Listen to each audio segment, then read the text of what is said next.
And it's on that note we end the news segment of Newsline on this Easter Sunday. Jennifer is already waiting to take over the mantle from here. Jennifer, it's over to you. I've been waiting indeed. Thank you for joining us for Newsline proper. Now, Easter commemorates the resurrection of Jesus Christ from the dead. It is therefore considered important in Christianity.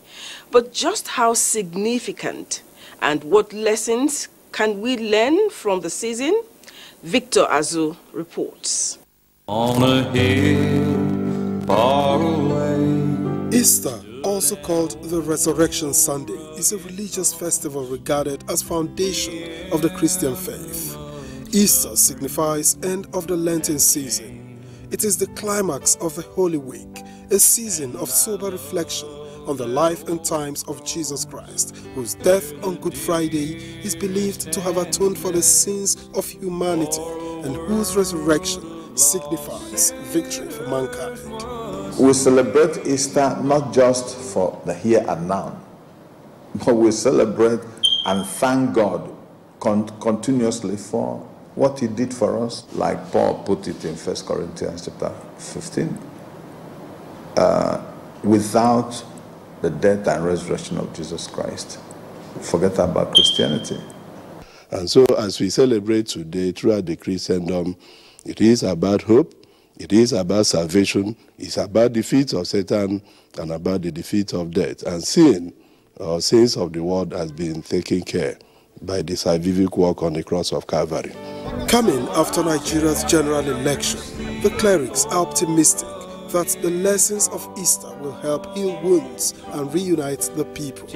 People should not center on what they see here on earth. There should be a hope of the resurrection, and the resurrection of the dead is for those who lived well. It's not about ceremonial approach of Easter.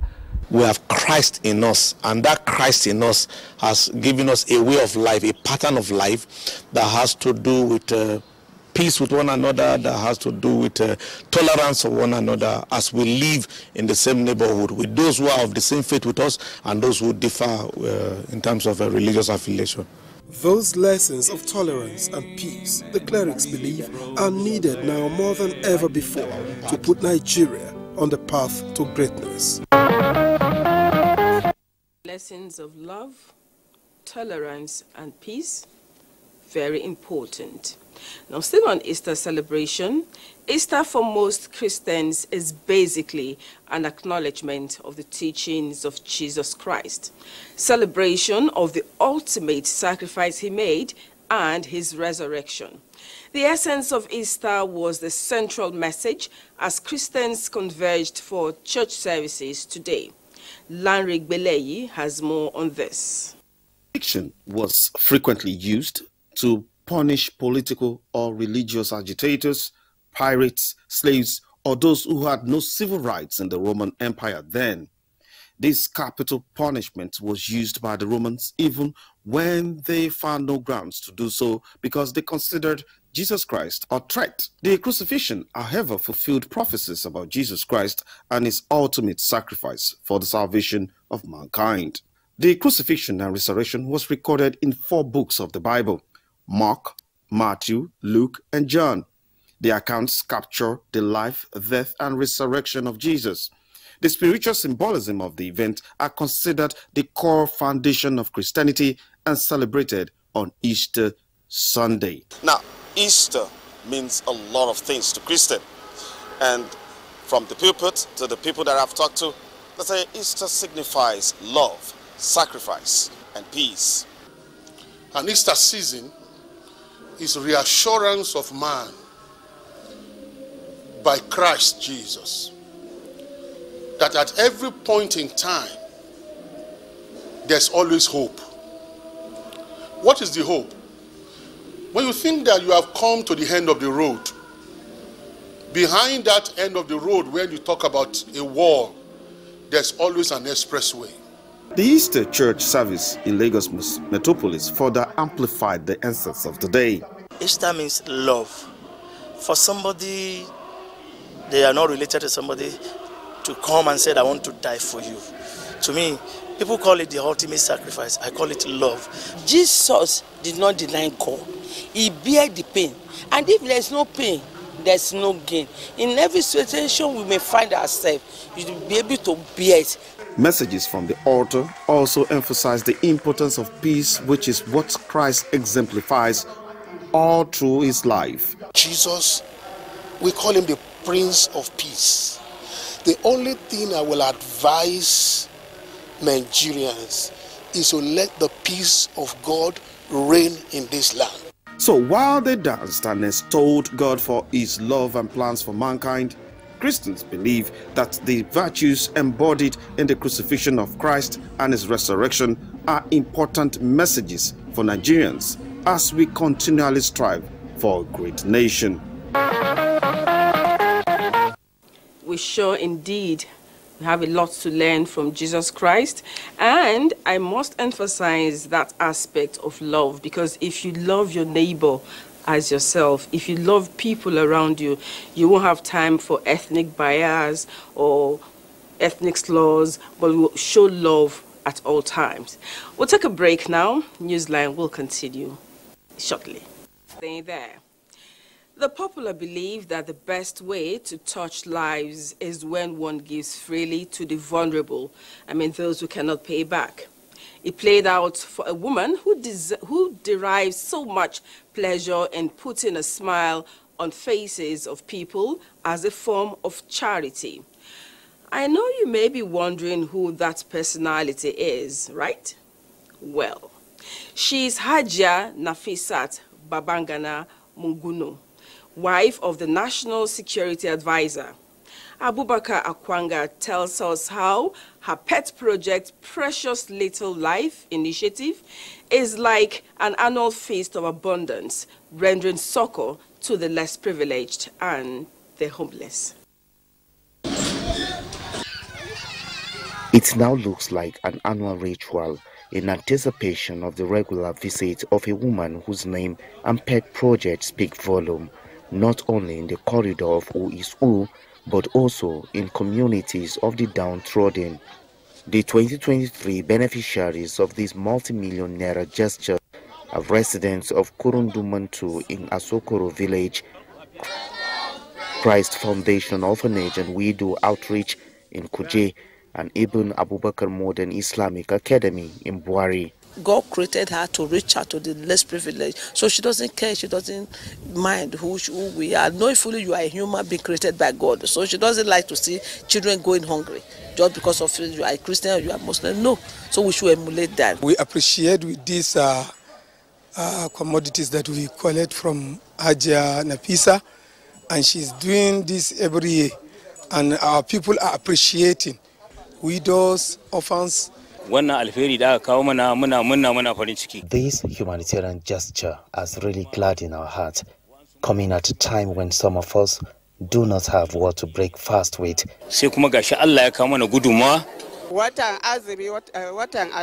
The month of Ramadan is a righteous month, and I am grateful. May God reward and replenish her purse. May Allah bless her abundantly, as she identifies with us in such a robust manner. Smiles of the trial radiate beyond the boundary of religion and defy the barrier of ethnicity, but flourish across the landscape of love, care, and enduring satisfaction. Unmasking the face of the founder, Precious Little Life Initiative, and wife to the National Security Advisor, Hajia Nafisa Babagana Mungunu, may not be necessary because she prefers the testimony of her work coming from her direct beneficiaries, but conveying a message of hope. Omar Ismaila, it is difficult to put in perspective the feelings of the philanthropist. She likes relating with the less privileged than her class, because she wants everybody to be equal. For the beneficiaries, the feelings may be different, but the memories of the gesture will linger in their hearts for a lifetime. And I'll say, blessed are you if creating happiness and joy for others is what you derive pleasure from, and it's a very good move. Now, the idea of supporting the physically challenged to help them actualize their dreams has impacted positively on the life of Miriam Umar. She is physically challenged and she sees ability in disability. From Gombe, Abbas Meikano reports that as she's entering a new phase in her life, the young lady is facing one of the most difficult challenges. One wonders how the physically challenged cope with life, especially when he or she is ambitious and want to impact positively on his immediate community. Mariam Umar was born without arms, making her case a natural disability, yet she was able to finish primary and secondary school before gaining admission into the Gombe State University. Her dream in life has been to empower herself through education, become a successful businesswoman, and engage in philanthropic activities to make positive impact in the society. But she is about to be cut short by lack of funds. Her father is not financially sound to take care of her educational needs because he is just a peasant farmer who can barely provide for his family of 8. Having sat for senior secondary school examination in 2022, passed her papers, sat for JAM and applied for accounting but was given BSc Economics, Mariam Umar has successfully completed her primary and secondary education in the neighborhood. Mariam came to our school in primary school, and for the fact that she's disabled, she writes with legs, but she tried very well. She was in very impressive performance at the time we registered her for WAEC and NECO. Those who are disabled should not be discouraged. If she can do, and now she's in the university, I was told, without hands at all.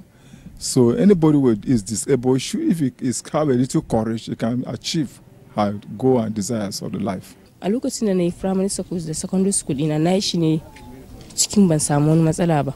I experienced limited stigma and discrimination during my primary and secondary school days, but my classmates were so supportive and encouraging towards my school activities. Mariam seems to have all the abilities she needed to survive in her disability because she performs her daily task using her legs. She got admission 1 month ago, and all efforts to raise money for her registration proved difficult. Na samu admission sai zaman to ban yi registration da wuri ba. I got admission but not yet registered. However, as a result of the publicity I got from journalists, many organizations and corporate bodies indicated interest to support me. We understand that Mariam needs close to 300,000 naira for her registration, accommodation, purchase of books, laptop, and other learning materials. Just 300,000 naira.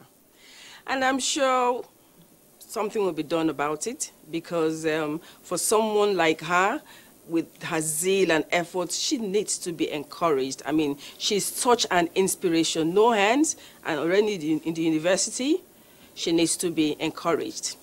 We'll take another break now. We'll be back shortly. Start every Ramadan day with the strength to carry out your physical and spiritual duties faithfully. Make this your best Ramadan yet. Thanks for being there. Now, water, they say, is life. Ironically, having access to this basic necessity of life in a community in Mina, the Niger State capital, has proven to be a Herculean task.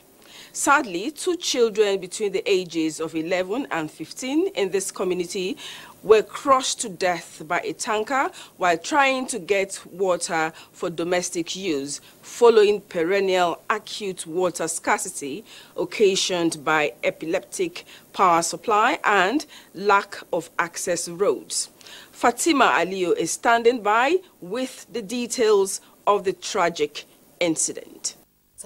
Community in Dusenkurangwari, Mina, was thrown into mourning when lives of 2 children were cut short in a tragic circumstance. One of the victims, 10-year-old Afsatu, began her day with high spirits like many other children in the neighborhood, without the premonition that Wednesday, the 5th of April, would be her last day. While 15-year-old Umi Kairat was also looking forward to rejoin her mother in Kuta, having stayed in Kolkata for more than 6 weeks to tend to her auntie who had just put to bed. She's the only one said that say I will go to school and collect holiday because they told him to come and collect their report sheet. She collected her report sheet, come back, very happy that she took her Islamia back again, going to Islamia. We looked for water for days until Madam Muhammad, who normally assists us with water, brought 2 tankers for the people of the area. Immediately after the people finished fetching the water, which we didn't even get, the driver got into his vehicle and reversed, and people were shouting, calling his attention to the children at the back of the vehicle. But the deed was already done. Hafsat's head was crushed, while Ummi Hayrat's neck and chest was crushed too.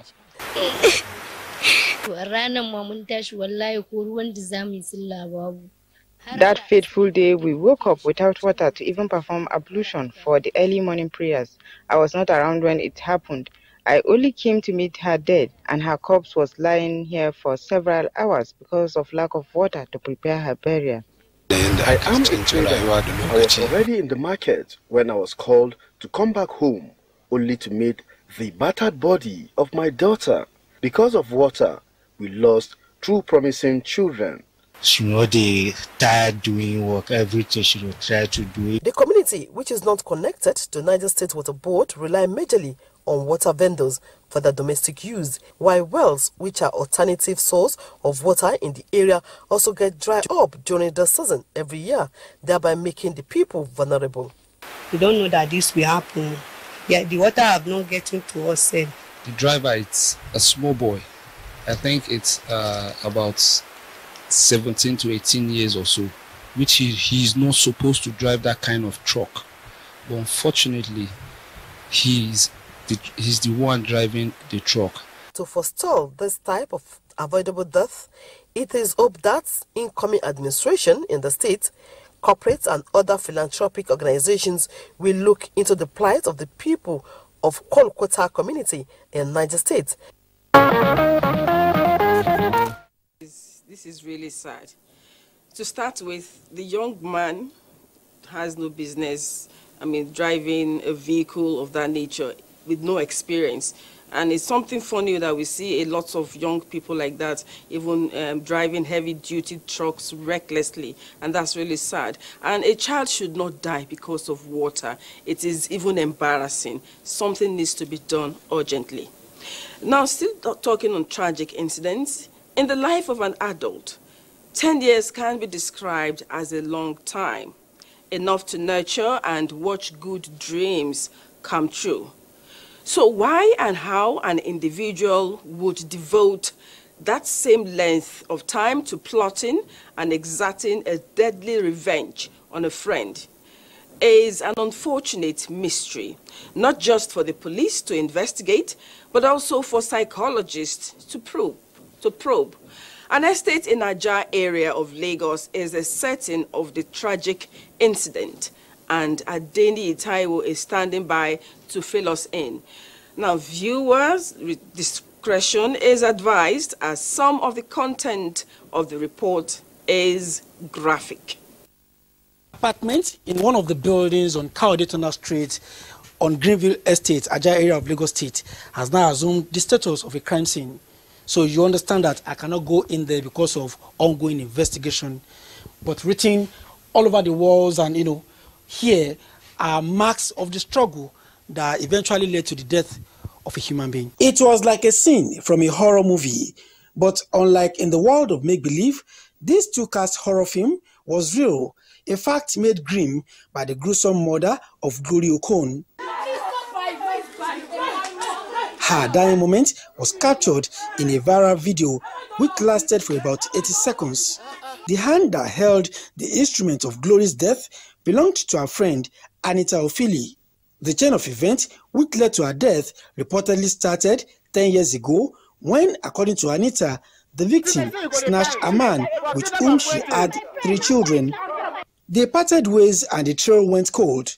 Also, Glory thought when a friend pretended to make up with her about 3 weeks ago, a step that was more or less a bait to lure her to terminating her life. To mark their reunion, she paid Anita a visit at her apartment on Kayode Street, Greenville Estate, Aja, on March 25. All seemingly looked good, the past behind, and friendship rekindled. However, the following day, Anita decided to settle old scores, and she did it by drawing blood, more than a drop of it. Yeah, I was the one who actually asked for help in the compound because I was actually going in. Then I heard her voice. Then I actually saw her dripping with blood before everybody came into. He refused to open door. So one of my tenants now jacked the door.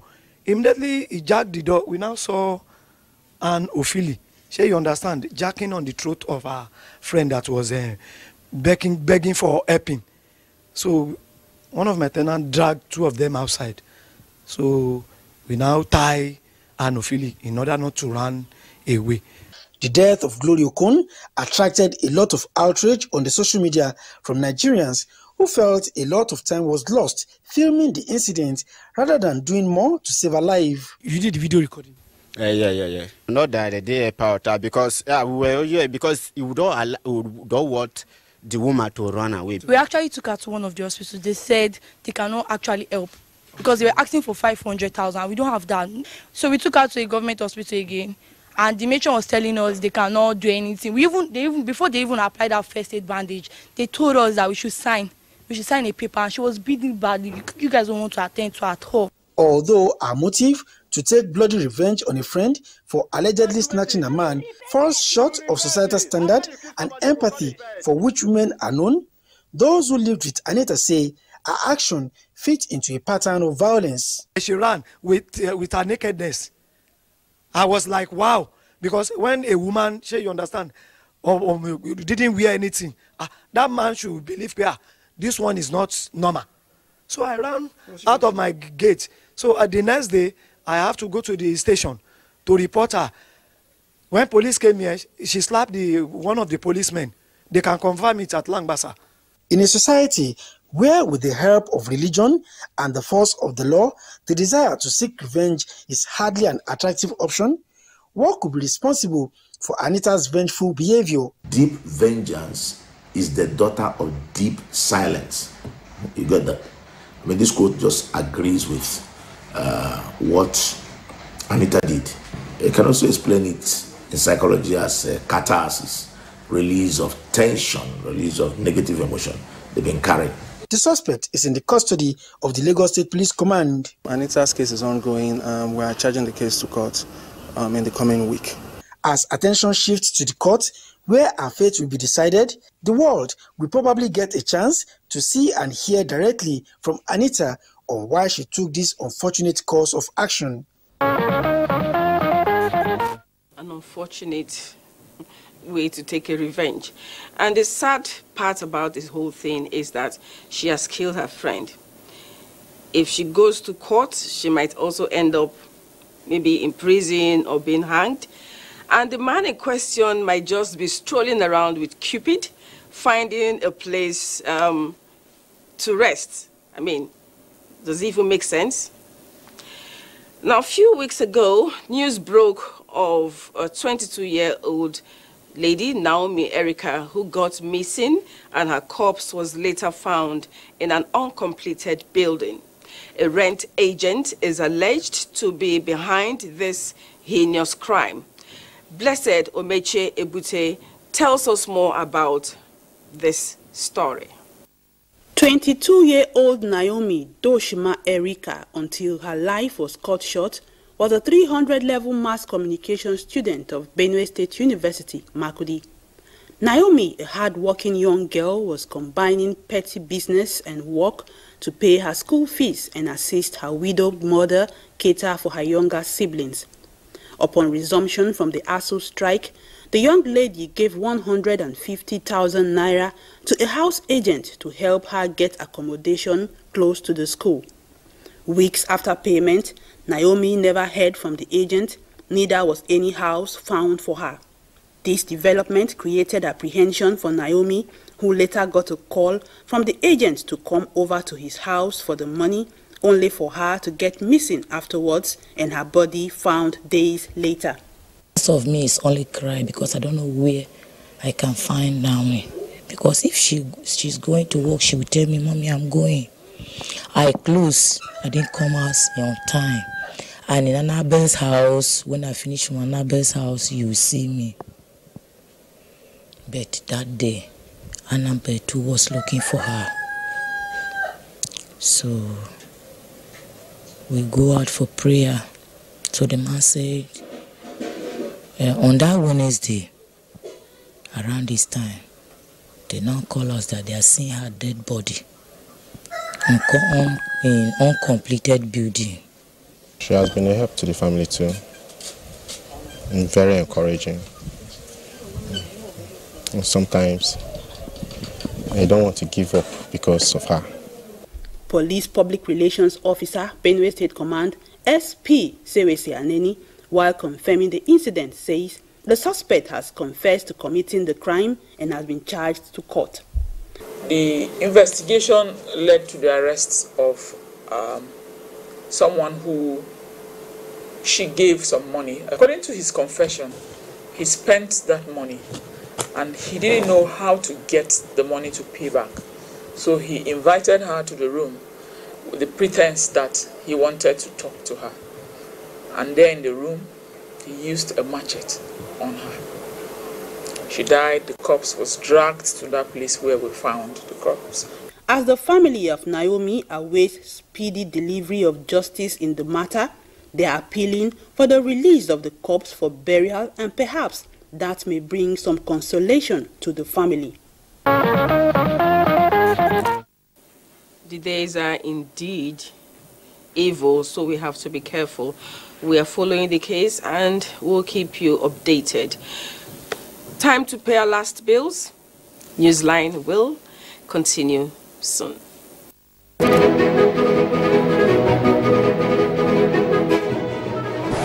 How did I get here? It all started shortly after I graduated from MSTC, the Model Skills Training Center, with a certificate in ICT. I successfully developed a data management program that has been called the software of the future. Thanks to its success, everyone wants it. And as you can see, now everyone wants me. But I'm not alone. The skills training programs at MSTC are equipping young Nigerians to become the next big success story. Whether it's ICT, mechatronics, facility technology, electronics and computer networking, or culinary studies, a certificate at MSTC is the way of the future. And just like me, there he is. Everyone will want you to. ITF, developing the nation's human resource. All I need to say about the second River Niger Bridge, 21 years ago, as I came onto this throne, it will normally take you 3 to 4 hours to cross the bridge. I mean, if you are going to Lagos, you spent almost half your time on the bridge. And you were stuck on the bridge before you came across from Asaba this morning. Now, could you imagine how the people of Onitsha and Asaba have endured such a situation for over 25, 30 years? This is reality. We cannot overestimate the importance of the second River Niger Bridge. To express appreciation to our President, Muhammad Buhari, for being the vehicle for the execution of this monumental project. Mommy, it is time for us to leave this place. One of your earrings is missing. No one will find it. I'm not willing to take that chance. Have a big plan, Mommy. What do you want? I want a senior position at Dubai. If anything happens to me, go through the content of this envelope and check every single thing. It's done. No one will ever find out the truth.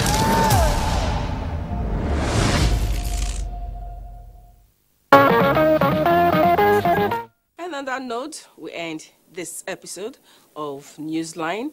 Thank you for being a part of it. Let's do it again Sunday next week. And don't forget the important message from Esther: love, patience, and tolerance. And also remember that the fastest and easiest way to becoming a star is to connect with the NTA to stand against rape and rapists. Good night and God bless Nigeria.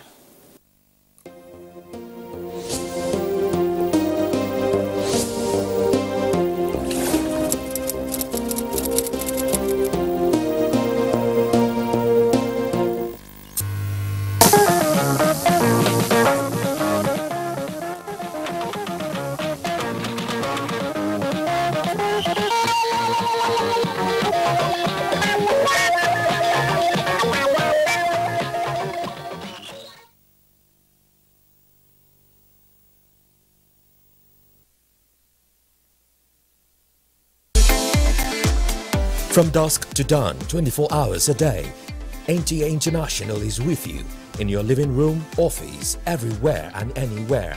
We provide the company you desire in terms of balanced and up-to-date news, programs and the best of entertainment. Tune in to DSTV channel 251, GoTV channel 91, Freeview UK channel 264, or you can download www.visiontv.com.